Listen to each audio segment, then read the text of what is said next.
அனைவருக்கும் வணக்கம். மனிதனுடைய ஏக்கம், மனிதனுடைய அடி ஆழத்தில் பார்த்தீங்கன்னா இந்த ஏக்கம் என்பது இருந்து கொண்டே இருக்கும். அது எதை சார்ந்த ஒரு ஏக்கம் அப்படின்னு பார்த்தீங்கன்னா, தன்னுடைய அந்த ஆன்மாவினுடைய ஒரு விடுதலை, ஒரு சுதந்திரத்துக்காக அது ஒரு ஏங்கிக்கிட்டே இருக்கும். 24x7 அந்த ஒரு ஏக்கம் பெர்மனண்டாக இருக்கும். ஆனால் நமக்கு தெரியல. அந்த ஏக்கமானது ஒரு ஆன்மாவுக்கு உண்டான ஒரு ஏக்கம் அப்படின்னு நாம் அந்த ஆன்மா விடுதலைக்கு, அந்த உடம்பு, மனசு, இந்த உணர்வு, அதிலிருந்து நாம் விடுதலை அடைவதற்காக அந்த அந்த ஏக்கம் நமக்குள்ளே இருந்துக்கிட்டே, அந்த ஆன்மா ஏக்கத்தில் இருந்துக்கிட்டே இருக்கும். ஆனால் நமக்கு தெரியல. இதுதான் ரீசன்னு தெரியல. ஏன் தெரியல அப்படின்னு பார்த்தீங்கன்னா,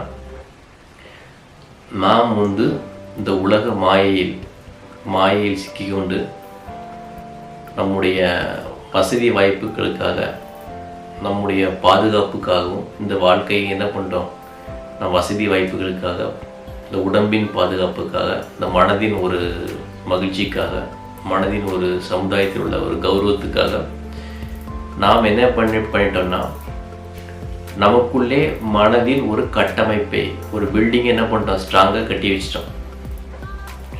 கட்டி வச்சுட்டு நம்ம உடம்பையும் என்ன பண்ணுறோம், ஒரு பாதுகாத்துட்டு, மனசையும் பாதுகாத்துக்கிட்டு நம்ம இந்த வாழ்க்கையை என்ற மாயையை மாட்டிக்கிட்டோம்.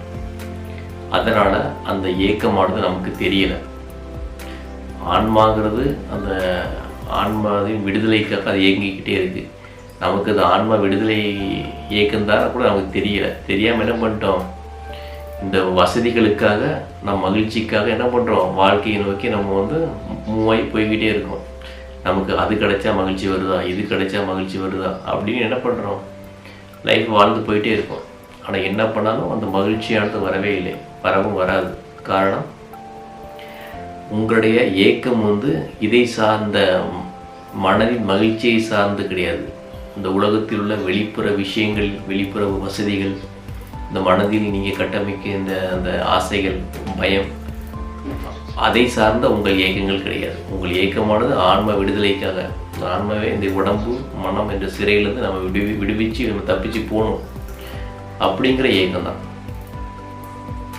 நம்ம அது தெரியாமல் நம்ம என்ன பண்ணிட்டோம், வழி தெரியாமல் ஒரு காட்டில் போயிட்டு காட்டுக்குள்ளே மாட்டிக்கிட்டு காட்டிலிருந்து வெளியே வர முடியாமல் என்ன பண்ணுறோம், தவித்து கொண்டு இருக்கின்றோம். அதற்கு தான் பார்த்தீங்கன்னா இந்த மாதிரி தியான பயிற்சிகள்லாம் பண்ண சொல்கிறாங்க. மனசு சரியில்லைன்னா எப்படி இருக்கும், உங்களுடைய உணர்ச்சிகளும் எப்படி இருக்கும், தாறுமாறாக தான் இருக்கும். உணர்ச்சிகளும் கஷ்டமாக தான், நல்ல உணர்ச்சிகள் வராது. அதனால் அந்த உணர்ச்சிகளுக்கும் நம்ம என்ன பண்ணிட்டோம், அடிமையாகிவிட்டோம். குடிக்கிறவன் குடியை நிப்பாட்ட முடியல, கோபப்படுறவன் கோபத்தை நிப்பாட்ட முடியல,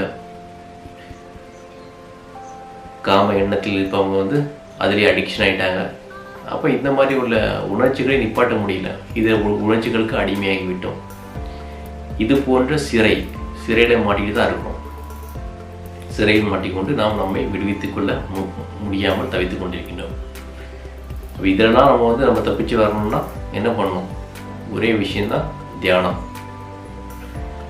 கண்களையும் மூடி ஒரு 5 நிமிடமாவது 10 நிமிடமாவது கண்களையும் மூடி அமர்ந்தோம்னா அது நமக்கும் நல்லது, நம்முடைய ஆன்மாவிற்கும் நல்லது. ஆன்மாவிலிருந்து அந்த விடுதலை அடைவதற்கு நல்லது.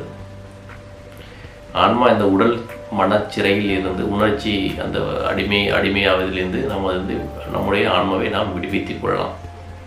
அதற்காக நம்ம இந்த தியானங்கள்லாம் பண்ணுறது ரொம்ப நல்லது. நம்முடைய ஏக்கம் பார்த்திங்கன்னா, இந்த ஆன்மா இந்த உடல் மனச்சிறையிலிருந்து விடுவித்து கொள்ளத்தான் இந்த ஏக்கம் இருந்துக்கிட்டே இருக்குது. அதை நாம் புரிந்து கொள்ள வேண்டும். தியானத்தின் வாயிலாக நாம் அதை சரியாக புரிந்து கொண்டு அதிலிருந்து விடுதலை அடைவதற்கான முயற்சியை செய்தோம்னா நம்முடைய ஆன்மா இந்த உடல் மனச்சிறையிலிருந்து விடுதலை அடையும். அனைவருக்கும் நன்றி.